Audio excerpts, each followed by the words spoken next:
Boa tarde, caros telespectadores. Iniciamos o programa Um Sentido para a Sua Vida.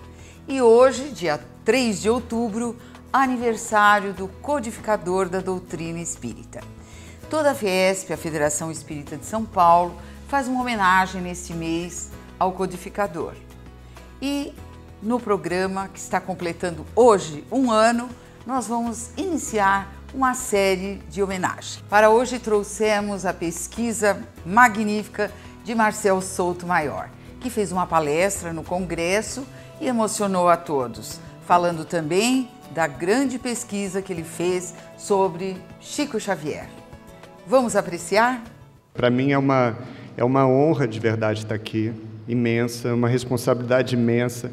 Em geral, eu sou até calmo, mas hoje eu estou especialmente tenso, porque eu estou aqui e eu sei a importância que esse lugar tem, né, para a história do Espiritismo, para a transformação de muitas e muitas vidas, né, para mudanças, né, na visão que muitos de vocês tinham do mundo, que tem do mundo hoje. Então eu estou, e eu sei que eu estou, né, num lugar muito especial. Então, muito obrigado, e eu quero começar falando um pouco sobre... É a primeira pergunta que todo jornalista me faz. Assim, Marcel, você se declara não espírita, então por que escrever uma biografia, por exemplo, de Chico Xavier? O que te moveu? E a minha resposta mais objetiva, assim, eu fui movido há 20 anos já, 2 décadas, né, por interesse jornalístico. Quem era o Chico para mim, para esse repórter, aquele jovem repórter lá do Jornal do Brasil há 20 anos?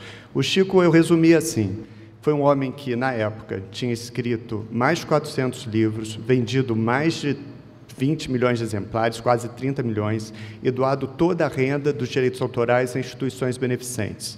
Por quê? Porque ele dizia, os livros não me pertencem, eu não escrevi nada, eles, os espíritos, escreveram. Passou a vida inteira repetindo isso, para a descrença de muitos, né, até morrer na cama estreita do quarto simples dele, em Uberaba. Eu vi essa história, eu falei, essa é uma história fabulosa, jornalisticamente. Eu fiquei surpreso na época, quando eu vi que nenhum jornalista tinha contado essa história ainda, com distanciamento, né, com objetividade, sem preconceito. E por quê? Eu logo descobri por que nenhum jornalista tinha contado. Quando eu contei para os meus amigos, colegas de redação, muitos deles amigos meus até hoje, que eu queria escrever sobre Chico Xavier, eles falavam assim, mas não é o Chico Buarque? Não é o Chico Anísio? Mas não é o Chico Mendes, né? Eu brincava que até o Chico Bento do Maurício de Souza servia, né? Mas o Chico Xavier o preconceito há 20 anos era muito maior, né? Por incrível que pareça, um tempo tão pequeno, né? Quantas barreiras a gente foi derrubando, né? Todos juntos, com um trabalho sério, ao longo dessas 2 décadas, né? A cada filme, né? Quando o filme Chico Xavier estreia e você tem no elenco um Tony Ramos, você tem no elenco uma Cristiane Torlone, né? Quando o Nosso Lar vai às telas, né? Também com um grande elenco, com um sucesso incrível, né? De público fabuloso, batendo recordes de bilheteria. Eu acho que a cada movimento desses de divulgação forte e responsável, o Espiritismo avança mais e mais o preconceito é derrubado.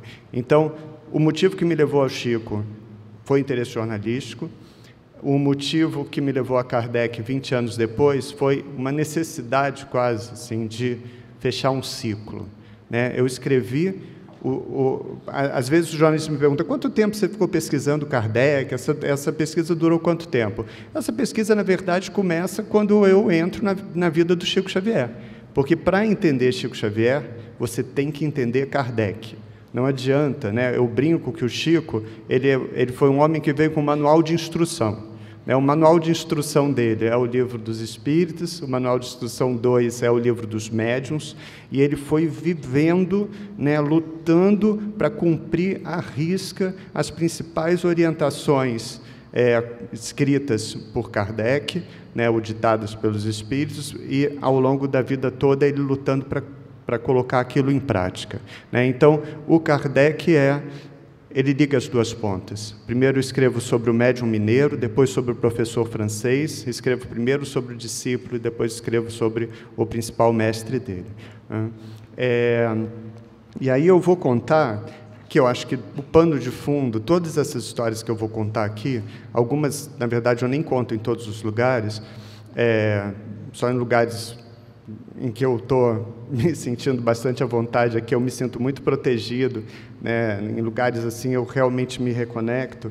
Eu vou contar algumas histórias pessoais desse jornalista cético, né? O que esse jornalista, que era bem mais cético do que hoje, ele foi aprendendo ao longo desses 20 anos de pesquisa, né? E o que eu vi de mais surpreendente, né? E de mais inspirador, no contato com esses personagens, Chico, Kardec.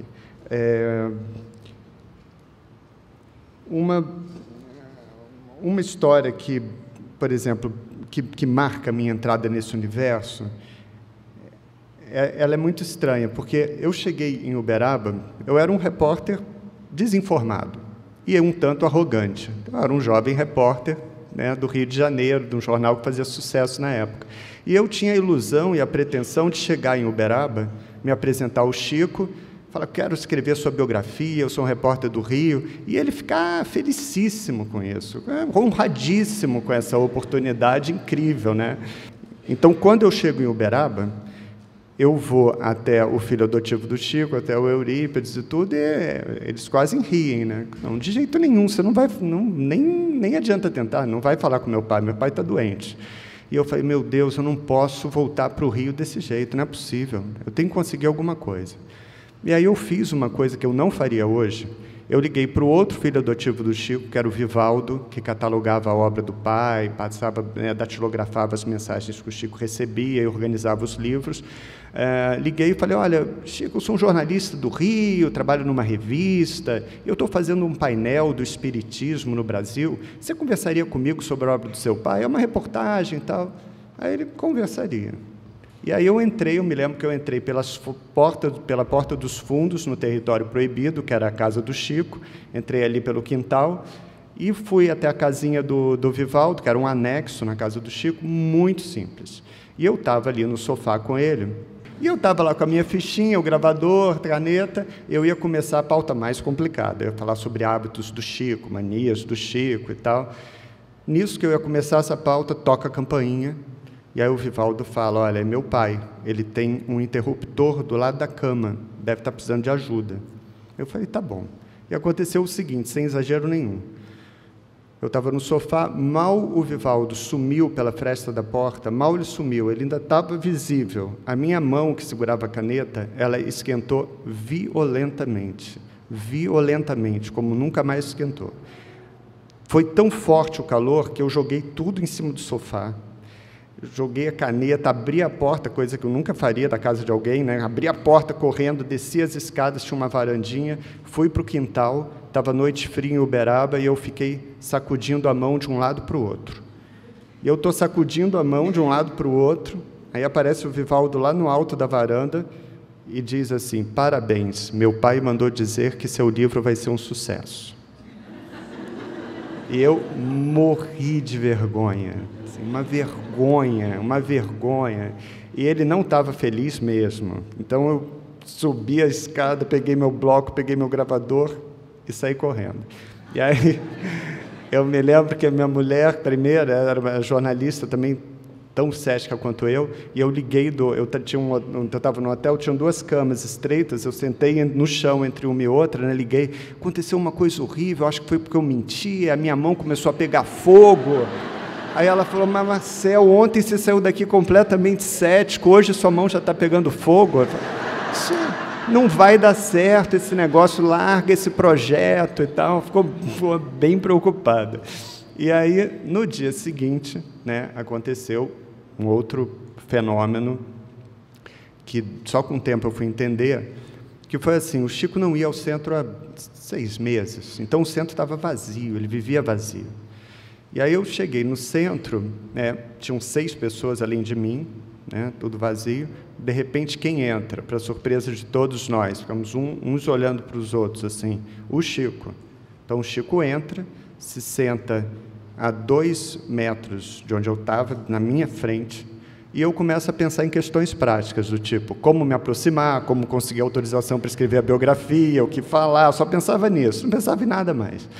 E nenhuma admiração especial, eu era muito prático, assim, eu queria escrever um livro sobre um personagem adorado e, ao mesmo tempo, questionado por uma parte da imprensa, então eu estava com aquele olhar. De repente, eu começo a sentir gotas e gotas e gotas e mais gotas caindo na minha camisa, me lembro bem, era uma camisa branca, e aquelas gotas não paravam, eu olho para o teto em busca de uma goteira qualquer, não tinha goteira, não chovia em Uberaba, e eu demoro a acreditar, né, que eram lágrimas, e entender aqui, eram lágrimas que jorravam, e que nunca mais jorraram daquele jeito, porque era um choro sem emoção, era um choro sem soluço, e eram lágrimas jorrando. Aí eu falei, isso não está... Essa eu não vou nem contar para minha mulher hoje, essa eu vou esconder, né? E aí, aquele jorro todo acabou, me aproximei do Chico muito fácil, porque só tínhamos nós. Aí eu cheguei, eu falei, Chico, eu sou um jornalista lá do Rio de Janeiro, tal, do Jornal do Brasil, e queria a sua autorização para escrever sua biografia. Aí o Chico olhou, né, ele estava bem alquebrado, assim. Aí ele olhou, deu uma resposta bem mineira. Ele olhou para mim e falou assim, só Deus autoriza. E aí eu dei uma resposta muito carioca, que eu virei e falei, e Deus autoriza? E aí, se ele não tivesse uma paciência infinita, né, como ele tinha, ele olhou para o alto, assim, aí ficou em silêncio um pouquinho e falou, Deus autoriza. Conversa com minha família, conversa com os meus amigos, eu falo por último, porque eu estou muito doente. Então, eu acho que esse fenômeno, né, da mão pegando fogo, esse fenômeno das lágrimas inexplicáveis, eles ajudaram a mostrar para aquele repórter, muito cético e um pouco arrogante, né, que aquele repórter estava entrando num território que precisava ser percorrido com mais cuidado e com mais respeito, e com mais responsabilidade. Eu acho que, a partir daí, eu fui estudando, né, e fazendo as minhas pesquisas com muito mais cuidado. Então, esses são dois fenômenos que eu demorei a ter tempo de contar, a ter coragem de contar. Lá vem aí as pessoas me perguntam, tudo bem, você escreveu a biografia do Chico Xavier, não é espírita, aí chega, né? Não vamos mais entrar nesse assunto.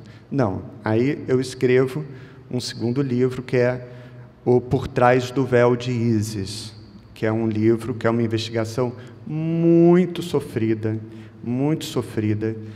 sobre o intercâmbio, né, a comunicação com os mortos. E é sofrida por quê? Porque eu acompanhei uma mãe, a Juraci Quirino, que tinha perdido os 2 filhos e que buscava provas da sobrevivência desses filhos através de mensagens psicografadas.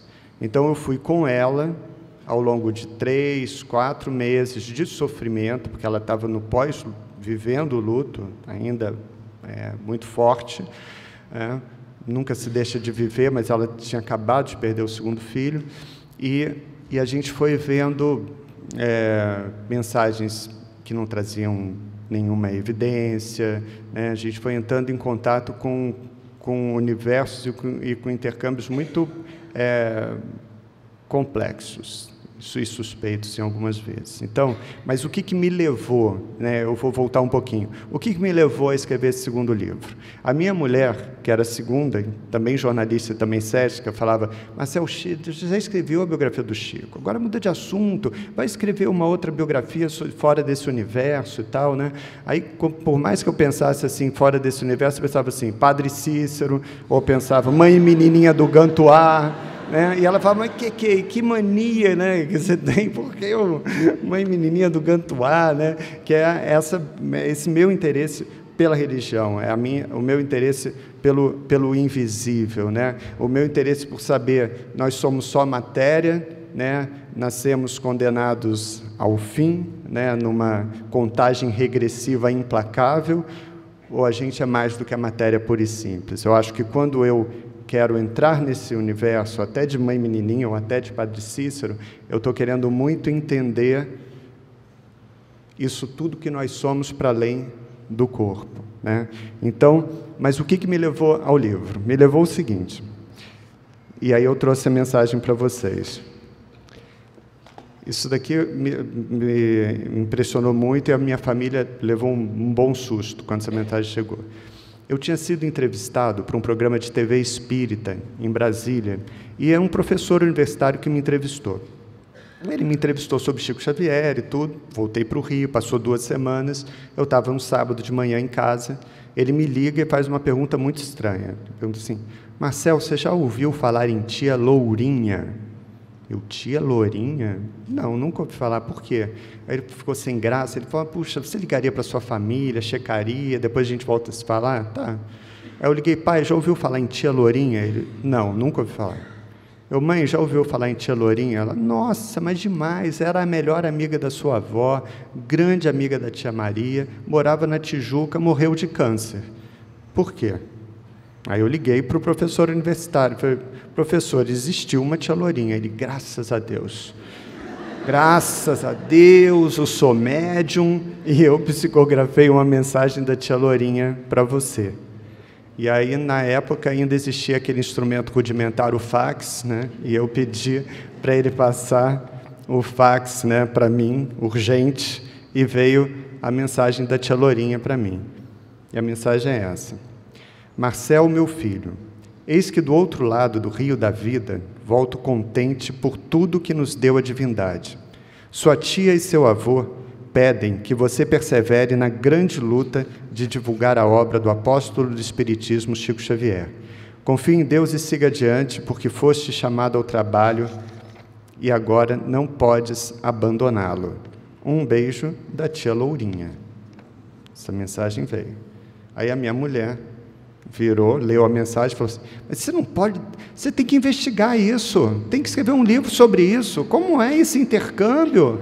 Como é uma psicografia? Eu falei, agora eu posso escrever estou autorizado, então, a escrever um livro sobre esse tema, né?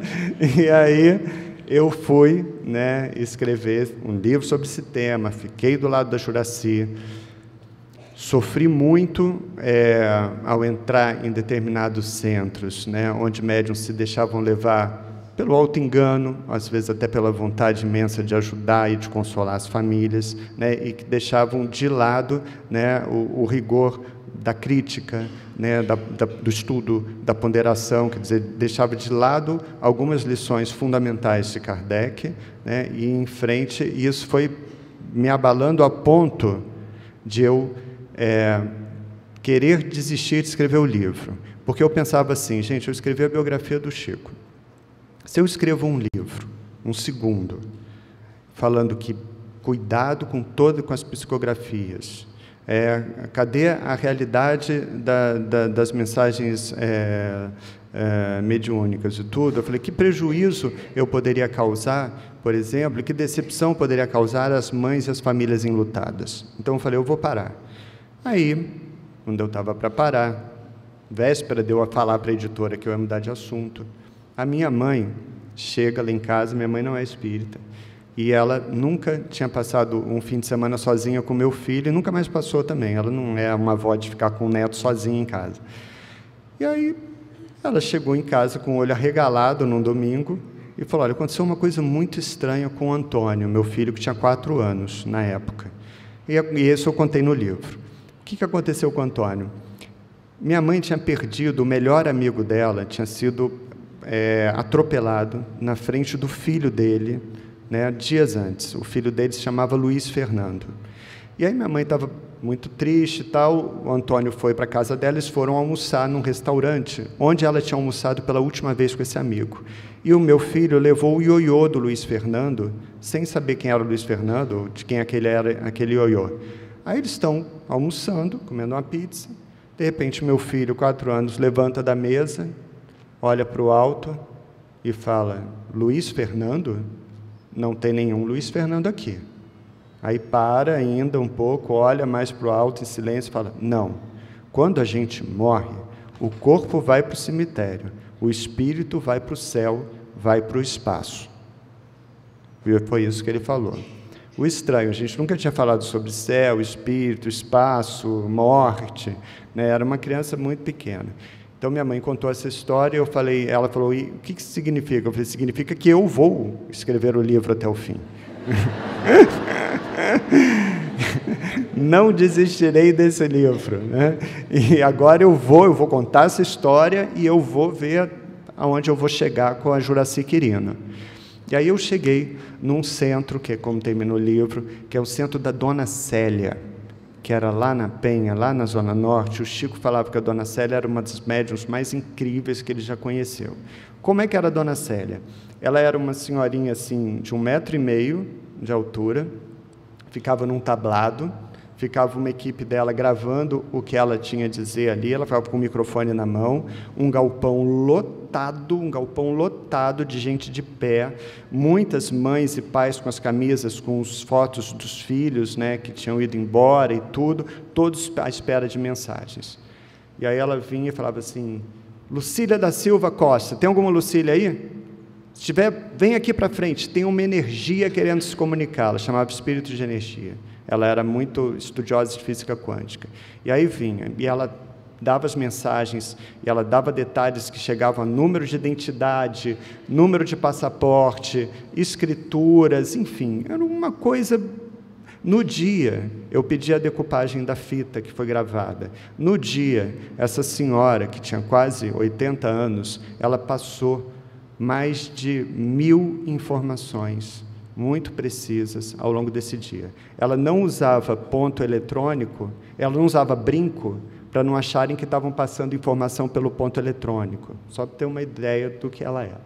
Eu escrevi esse capítulo, que era o final do livro, né, que a Juracy olhou para mim e falou assim, agora eu não preciso de mais nada. Eu já sei que eles estão vivos, né, que é como termina.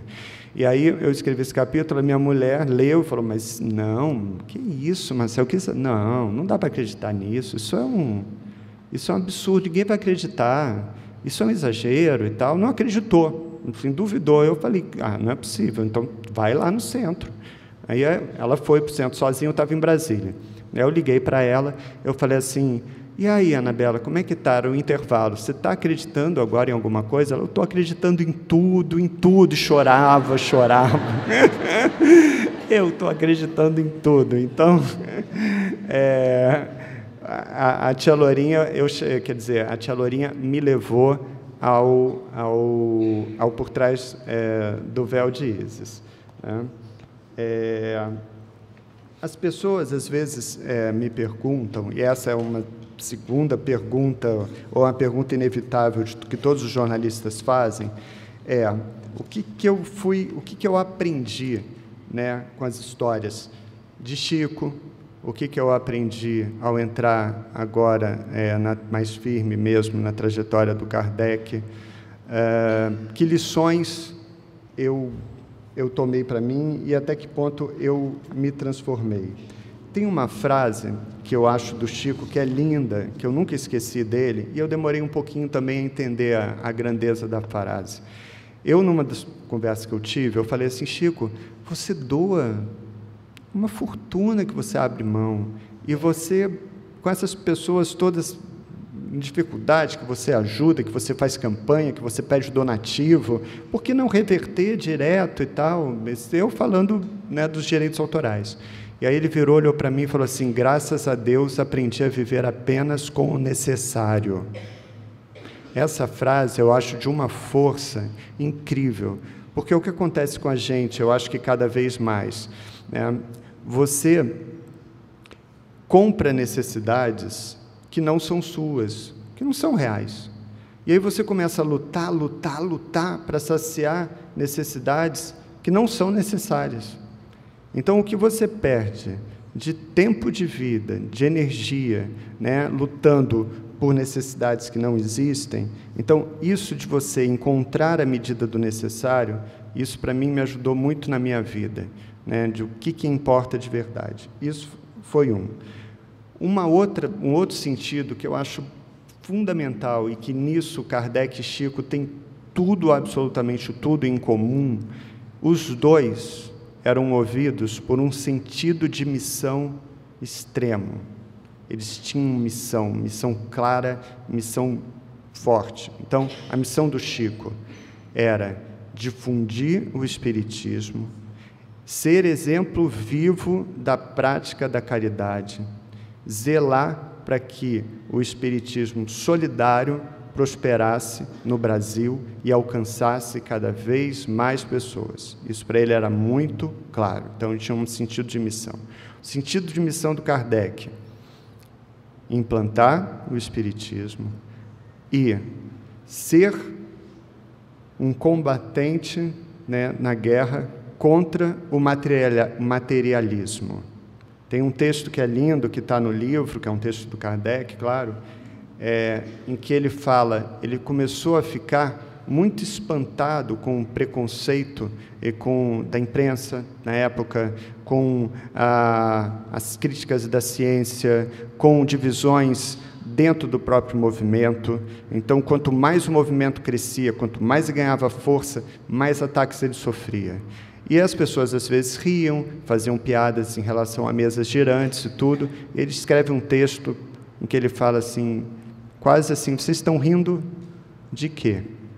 Vocês esquecem o quanto o materialismo mata? Então, ele escreve: o materialismo mata, né? Então, ele vai, né, a missão dele é combater o materialismo numa época que a ciência estava substituindo a fé com muita força, né, no século XIX. Então, esse embate entre ciência e fé é um embate que está muito retratado nesse livro. Então, o sentido de missão é o segundo sentido. O terceiro sentido, que é muito importante, quer dizer, primeiro que ele tem um terceiro sentido que é mais Chico do que Kardec, que é o sentido de aceitação. Ele não só aceitava as dores, sofrimentos, obstáculos da vida, como agradecia por essas dores, sofrimentos, obstáculos, porque ele dizia: são dívidas que eu estou pagando, resgatando, isso só vai me beneficiar, né, nesse ciclo contínuo de renascimentos. Então, para ele, isso era muito claro. O Kardec aceitava um pouco menos, mas também aceitava. Mas, de qualquer jeito, esse sentido de aceitação também une os dois. E eu acho que a grande lição, que eu não entendia uma frase do Espiritismo, que é um pouco uma bandeira do Espiritismo, e que eu só entendi e aceitei 100% agora com Kardec, que é aquela frase que eu achava autoritária: fora da caridade não há salvação. Eu achava isso, mas como assim? Como não há salvação? É quase como então, estamos obrigados todos a sermos solidários, né? Eu me rebelava um pouco. Quando eu vi o Kardec, quando eu repassei a trajetória do Kardec, eu entendi uma outra camada dessa frase. Porque o que aconteceu com ele? Ele era cético, né, um cientista muito rigoroso, até ver as mesas girarem, enxergar nesse movimento físico, né, nesse fenômeno das mesas, uma inteligência oculta. Então, ele começa a pesquisar aos 53 anos, convencido da existência e da influência dos espíritos. Ele muda de vida, muda de nome para dar voz aos espíritos. Então, você tem a fase 1 desse cientista que se transforma. Fase 2, ele lança o livro dos espíritos, veste o casaco de general e vai à luta contra o materialismo para divulgar o espiritismo. E ele lança sementes, né, que são sementes que frutificam aqui e que vocês plantam, principalmente, e muito aqui na Federação Espírita de São Paulo, que é um modelo disso, que era, olha o tripé que ele monta, e nisso como ele foi pioneiro. Ele lança livro, ele funda a Sociedade de Estudos Espíritas, a primeira do mundo, né, e ele lança a Revista Espírita, que ele escreve quase que solitariamente, de próprio punho, ao longo de 11 anos, 12 anos de escrita incessante.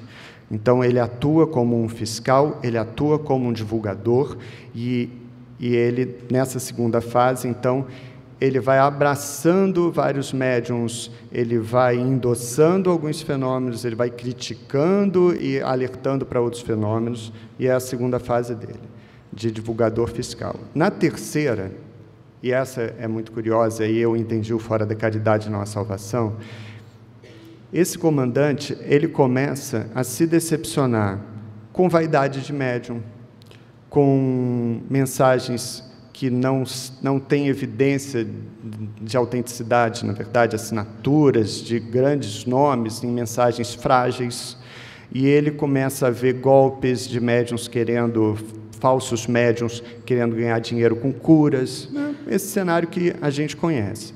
Então, ele começa, então, a passar e a divulgar e a lutar pelo fora da caridade não há salvação. Essa transformação está clara. E eu acho que, num subtexto, é quase assim, fora da caridade não há salvação nem para o Espiritismo. Né? Então, eu entendi completamente a força dessa frase ao entrar em contato com a obra do Kardec, com a vida do Kardec. O Chico gostava de contar duas histórias. Uma delas, que é muito conhecida, ele conta que, quando ele começou a psicografar, menino, a família, toda aquela região, formação católica muito forte, eles achavam que o Chico estava louco. O Chico entendeu que não estava louco quando ele abriu o Livro dos Espíritos pela primeira vez. Ali ele viu, não é loucura isso, é mediunidade, isso tem nome. Quando ele vai para o Livro dos Médiuns, ele começa a entender mais ainda, né, tudo que acontecia com ele e que a família, às vezes, atribuía à loucura. Então, ele estava em sofrimento, e o espírito da mãe aparecia para ele desde que ele tinha 5 anos. Cada vez que o espírito da mãe aparecia, ele reclamava, e chorava, e lamentava, e pedia socorro, ninguém acredita em mim, o que eu faço, mãe, o que eu faço? E a mãe dele fala para ele, olha, Chico, faz o seguinte, procura um remédio chamado Água da Paz. Água da Paz.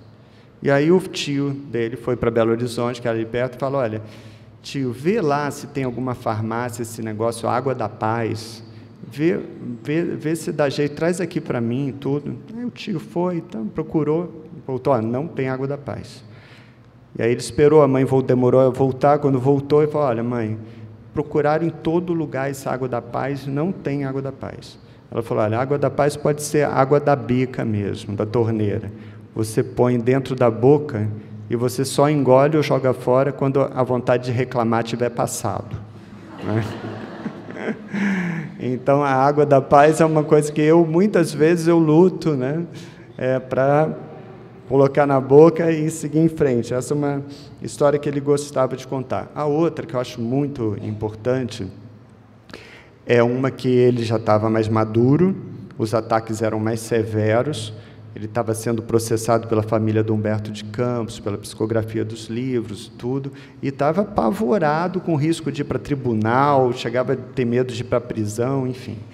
E ele começou a reclamar e pedir socorro para Emmanuel.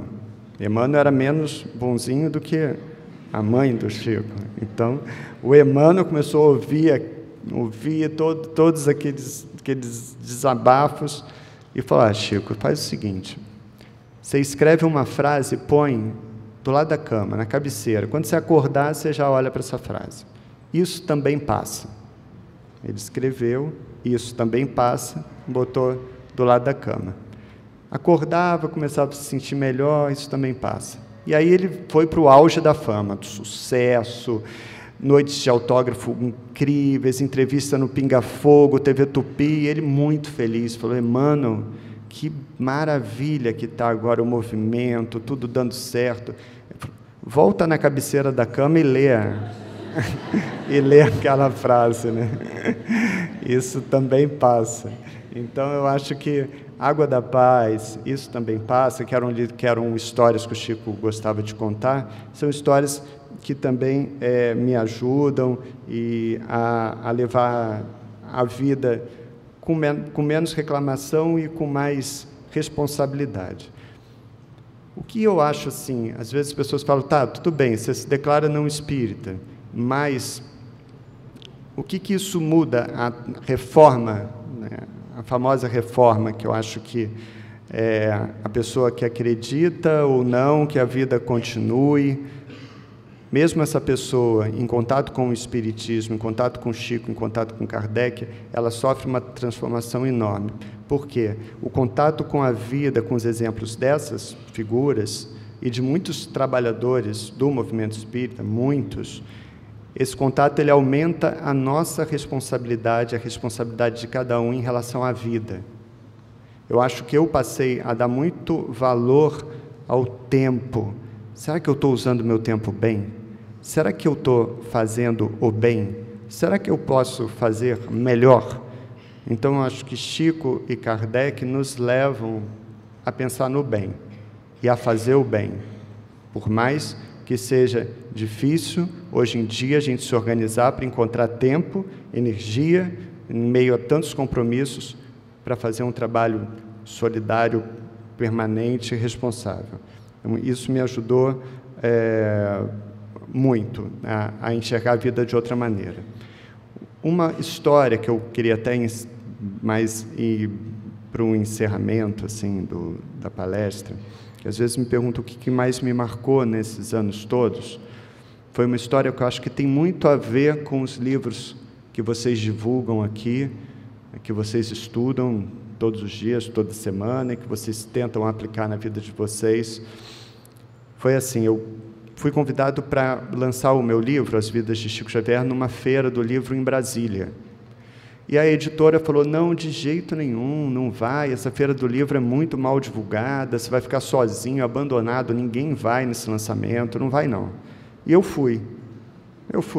E aconteceu tudo que eles tinham falado. Fiquei sozinho, abandonado, num corredor, assim, ficava com uma mesinha, tinha um arranjo de flores, as pessoas olhavam, coitadas, tinham até pena, assim, ninguém chegava perto, né? E aí eu lá e tal, de vez em quando o locutor falava, Marcel está autografando, ninguém chegava perto. E aí eu fui para a hora da palestra. E a hora da palestra era num container de ferro no pátio. Um container. Era um calor no verão em Brasília. Tinha 9 pessoas na minha frente, sentadinhas num container. E aí eu lá, e veio um microfone. Eu falei, ué, microfone no container? Não precisa, né? Eu não falo tão baixo assim, né? Não precisa. Aí o organizador falou, não, vai precisar. Aí quando eu vou começar a falar, começa um show de pagode do lado de fora. Uma altura, assim, inacreditável o pagode. E aí eu falei, meu Deus, o que eu estou fazendo aqui, né? Que é isso? Aí terminei a palestra, vieram 2 jovens da periferia de Brasília, muito simples. Aí uma delas virou para mim e falou assim, olha, eu vim lá de Taguatinga, peguei 3 ônibus lá de Taguatinga, cidade satélite de Brasília, para dizer o seguinte, falou bem assim, eu ia me matar, li seu livro e desisti. Eu vim aqui te agradecer. Foi a frase. O que salvou a vida dessa moça, é claro que não foi meu livro. O que salvou a vida dessa moça foi a vida do Chico. Exemplo do Chico. Essa moça abriu os capítulos, via quanto sofrimento ele enfrentou, quanto bem ele fez, que ela encontrou outros sentidos para a vida dela. Então, a história que, na minha vida, foi a história mais importante, foi essa. Eu quero agradecer a vocês, eu quero dizer que eu admiro muito, muito mesmo o trabalho que vocês fazem aqui. Eu sei a luta que vocês enfrentam, né, para estudar o Espiritismo, para fiscalizar o trabalho que se faz em cada centro, que é centro de difusão e de difusão da caridade, da solidariedade, quantas pessoas vocês ajudam. Então, obrigado a vocês. E eu acho que agora a gente passa para a pergunta.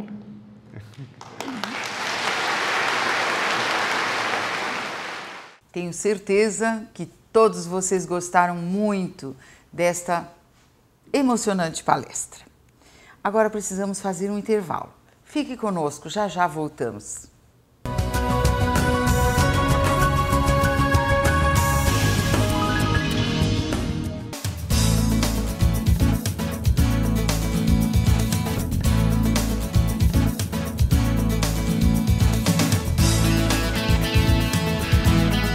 É com grande alegria que trago uma notícia para vocês. A festa de rua típica francesa, em homenagem a Allan Kardec, foi considerada oficialmente, no calendário da cidade de São Paulo, a maior cidade do Brasil. Agradecemos a todos que colaboraram para que isto acontecesse.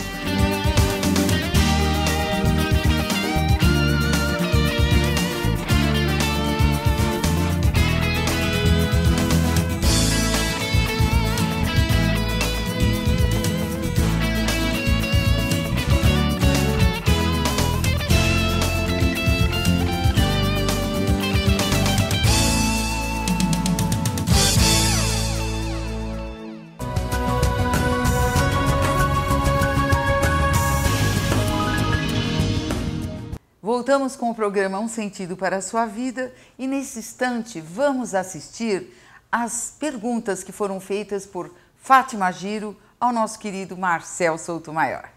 Se você está se colocando à disposição da espiritualidade para ajudar tantas criaturas necessitadas, tudo nos demonstra que você é um espírita, né, Marcel? O que você nos diria sobre isso? Eu acho... Tem na frase da... Eu fico muito preocupado, às vezes a pessoa fala, você é um missionário, por exemplo. Essa palavra é muito perigosa. Por exemplo, quando a tia Lourinha, ela escreve, é muito interessante a frase dela, que ela fala assim, o trabalho foi dado a você, o trabalho foi dado. Ela não escreve, a missão foi dada a você. Né? Eu acho que, sim, eu me sinto um trabalhador informal do Espiritismo.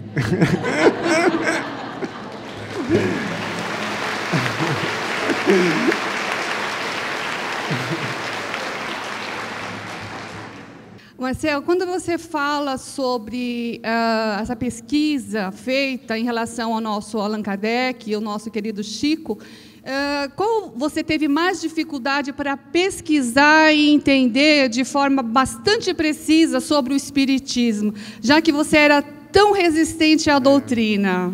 O Chico foi muito difícil. Olha que coisa engraçada, Fátima, agora que eu estou lembrando disso. O Chico era assim, eu comecei a pesquisar e eu não tinha nenhuma, eu falava, gente, mas isso é autossugestão pura. Aí eu li o Parnaso de Além Túmulo. Li o Parnaso de Além Túmulo, levei um susto, porque era um menino semi-analfabeto, quase, filho de pais analfabetos, que trabalhava muito e escreve poemas incríveis. O Parnaso do primeiro livro dele é incrível. E o que me chocava, eu, autor, jornalista, por que esse menino abre mão da autoria dos poemas, se ele podia ser um escritor ou um poeta revelação? Isso começou a me intrigar.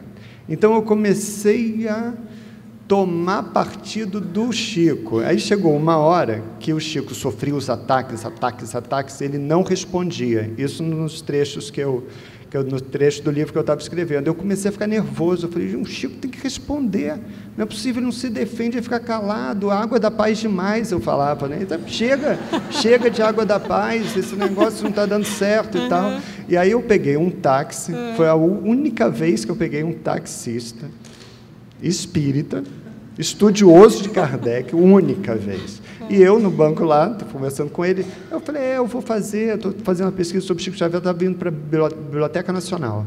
E eu estou indignado, o Chico está sendo atacado, ele não se defende, eu vou fazer uma defesa dele. Aí o taxista, seríssimo, de jeito nenhum, você não pode fazer defesa, você tem que ser objetivo, imparcial, porque senão você não vai estar fazendo um trabalho jornalístico. O trabalho jornalístico é que vai ajudar a doutrina.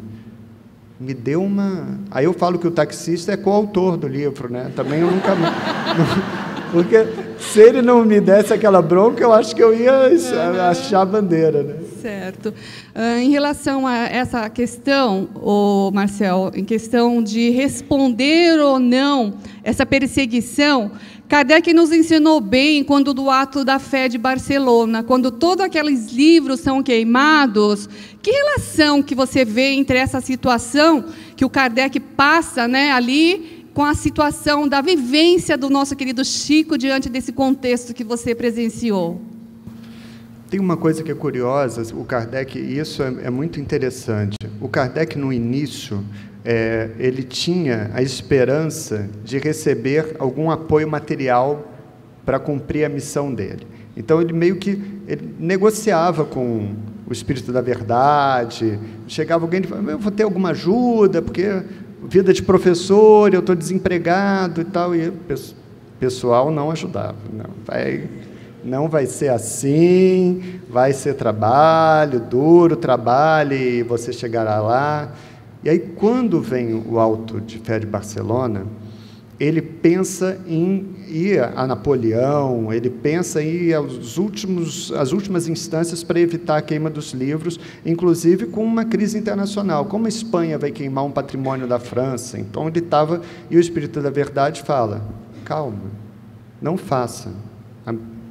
Essa divulgação vai ser muito importante para o Espiritismo. O ato da queima ajudaria a divulgar. E aí o Kardec falou assim, você vê, se fosse... Eu demorei anos a entender que os principais divulgadores da doutrina eram os adversários da doutrina. Isso. Ele tinha um pensamento muito estratégico. Sim. Essa estratégia de divulgação. Então, no Auto de Fé, vamos deixar eles passarem dos limites. Sim. E eles vão ser alto-falantes, né, para a divulgação da nossa doutrina. Então, eu acho que tem esse lado, que no caso do Kardec é estratégico, e tem no lado do Chico, era quase vou me defender de quê, para quê, por quê? Eu vou em frente, né, fazendo o meu trabalho. Sim. Então, ele deixava o pessoal criticar e ele ia ajudando os outros. E, às vezes, as pessoas falavam assim, mais cedo ou mais tarde o Chico vai cair, né, desmascarado como fraude, por exemplo. E ele falava assim, eu não vou cair porque nunca me levantei. Mas falando de ceticismo, né, que você se encontrava naquele momento, né, cético, nós verificamos que o Kardec também o era assim, não é verdade? Tanto é que ele iniciou a sua trajetória como espírita, entre aspas, depois da metade, depois de 50 anos, não é verdade? E ele, quando convidado pelo senhor Fortier a uma certa reunião, ele disse que como Mesa não tem cérebro, Mesa não tem... Não é? Como que você explica isso, essa situação aparentemente cético e depois nos verificamos espíritas ou cristãos?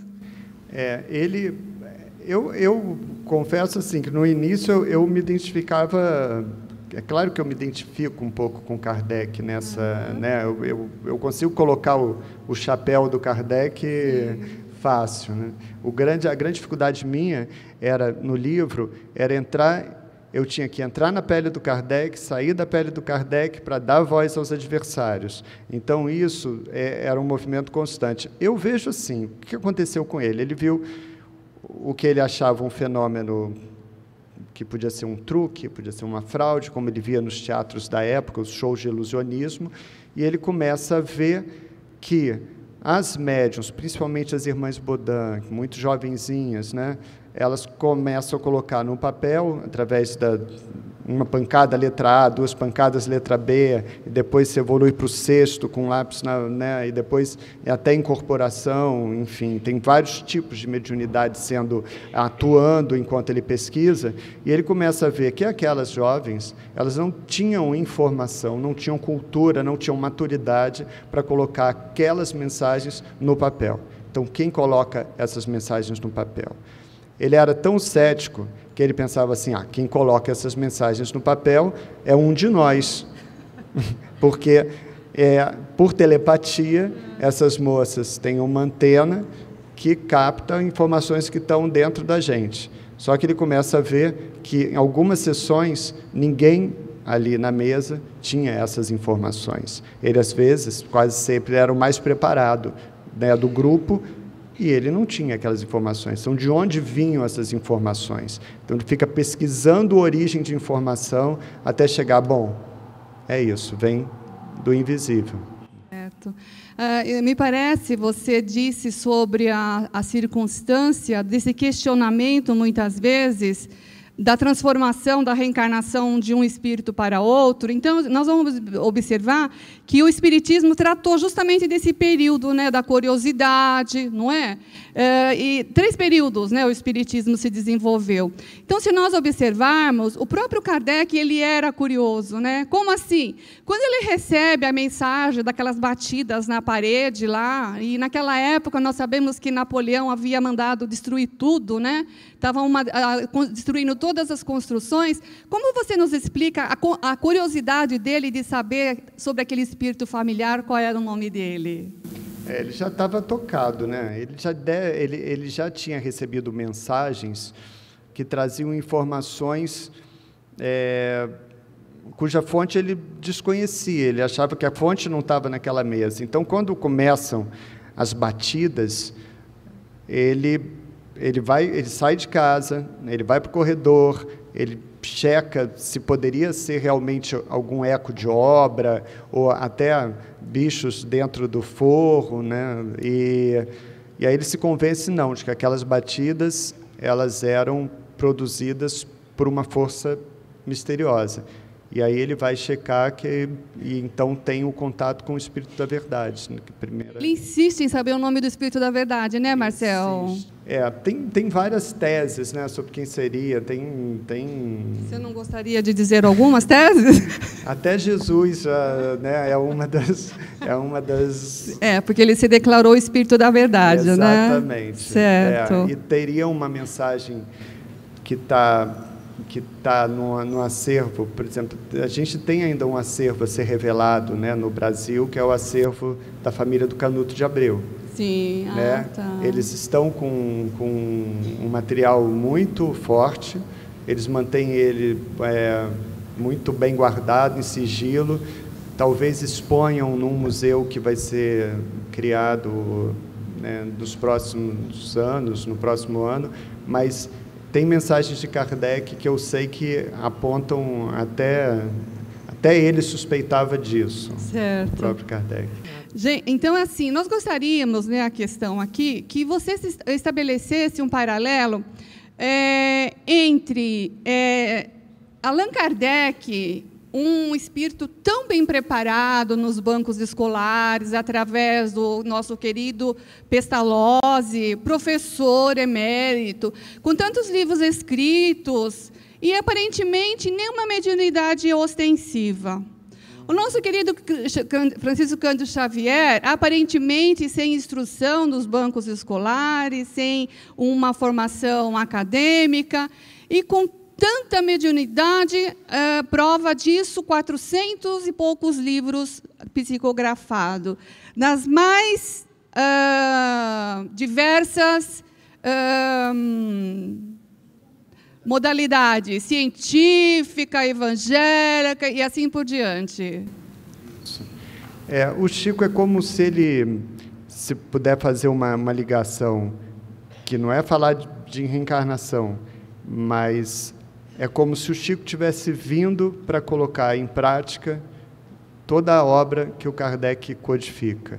Então, ele é o homem que veio para ser exemplo vivo e para ser quase que uma mostra viva do que está escrito no livro dos médiuns, do que está escrito no livro dos Espíritos, do que está escrito no Evangelho.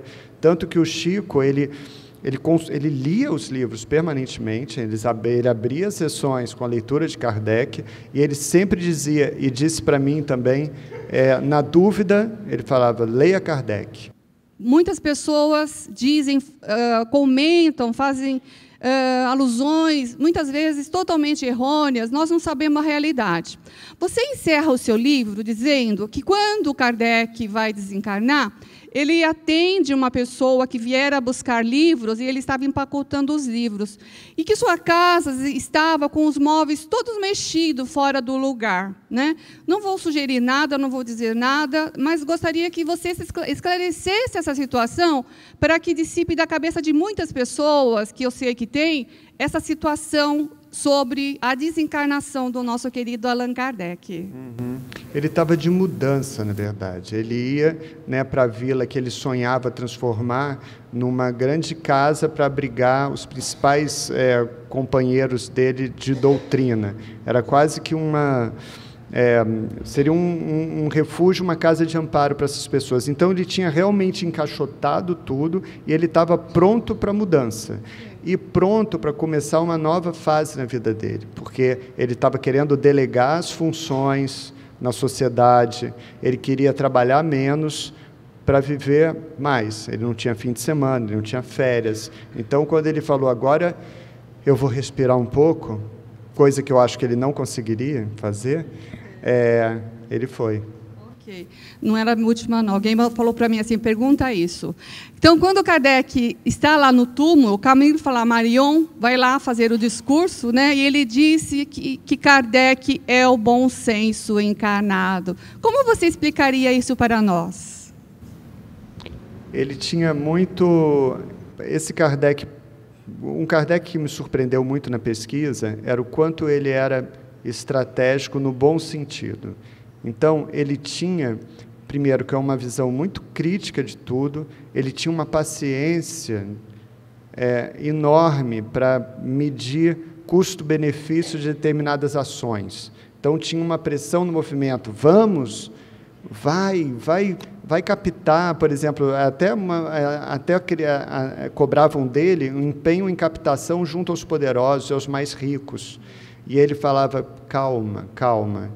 Então, eu acho que é um bom senso encarnado na análise do material que ele recebia, na análise dos médiuns que atuavam. Ele atuava como um fiscal, ele tinha emissários em várias cidades. Se alguém estava chamando muita atenção, ou se alguém foi para o banco dos réus, se algum médium virou notícia de jornal, ele se informava para tentar filtrar nessas pessoas e tentar cuidar desse movimento. Então, ele se impunha muito uma racionalidade constante, porque se ele tomasse alguma atitude errada, a gente está na França do século XIX, com uma igreja católica fortíssima, um império muito ligado à igreja, qualquer passo em falso poderia prejudicar a doutrina. Então, nisso ele foi bom senso mesmo. Nesse instante, vamos à mensagem do dia, que foi retirada do próprio livro do Congresso, um texto de Marcel Soutomaior. Na dúvida, leiam Kardec. Chico repetia a todos, enquanto estudava a fundo e seguia à risca as principais lições do professor. O Livro dos Espíritos e o Livro dos Médiuns seriam seguidos por Chico como manuais de instrução, pontuados por advertências valiosas. Cuidado com a vaidade. Nunca misture mediunidade com ganho financeiro. Trate o outro como você gostaria de ser tratado. E a lição número 1, fundamental: fora da caridade não há salvação. Continuaremos essas homenagens a Allan Kardec no dia 19 de outubro, um domingo maravilhoso para vocês. Teremos shows de artistas famosos, comidas típicas francesas, das 10 às 19 horas, aqui na Rua Maria Paula, em frente à Fiesp. Todos nós estamos esperando por vocês. Encerramos assim este programa da Federação Espírita de São Paulo. Muito felizes com a sua audiência. Não esqueça, os programas anteriores já estão no site da Fiesp, www.fiesp.org.br.